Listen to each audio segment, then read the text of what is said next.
Hello बच्चों, देखो ये क्वेश्चन 2022 में जेईई मेन में पूछा है। एसी का क्वेश्चन है। करंट का इक्वेशन दिया है तो I इक्वल टू दिया है मैक्सिमम करंट हो गया 5 एम्पियर और साथ में हम लोग को साइन दिया है। साइन के अंदर है 120, एगो है पाई और उसके बाद है टाइम t। हम लोग जानते हैं ये मैक्सिमम करंट होता है और ये हम लोग को ओमेगा होता है। तो ओमेगा का जो वैल्यू दिया है ये है 120 पाई। तो क्या हम लोग टाइम पीरियड कैलकुलेट कर सकते हैं? बिल्कुल कैलकुलेट कर सकते हैं। टाइम पीरियड का फॉर्मूला होता है 2 पाई को ओमेगा से भागा दे दो, यही टाइम पीरियड हो गया।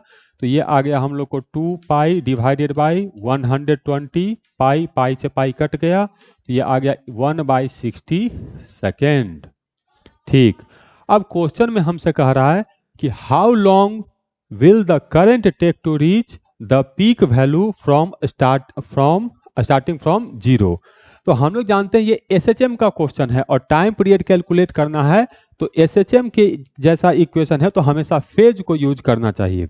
तो फेज को यूज करने के लिए मैं इस तरह से डायग्राम बना दे रहा हूं।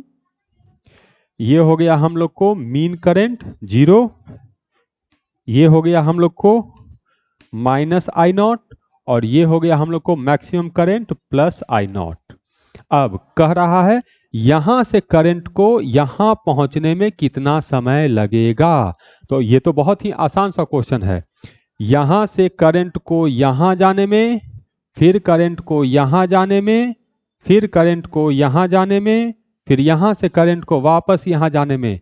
अगर ऐसे किया तो ये एक साइकिल को पूरा कर लिया और एक साइकिल को पूरा करने में टाइम लगता है 1/60 सेकेंड। और ये चारों जो है वो इक्वल होते हैं तो यहां से यहां जाने में जो टाइम लगेगा वो इसका 1/4 होगा। तो जो टाइम आएगा ये हो जाएगा हम लोग को 1/4 जो टोटल टाइम है उसका, तो 60। तो ये आ गया हम लोग को 1/240 सेकेंड। तो हम लोग का करेक्ट आंसर है डी।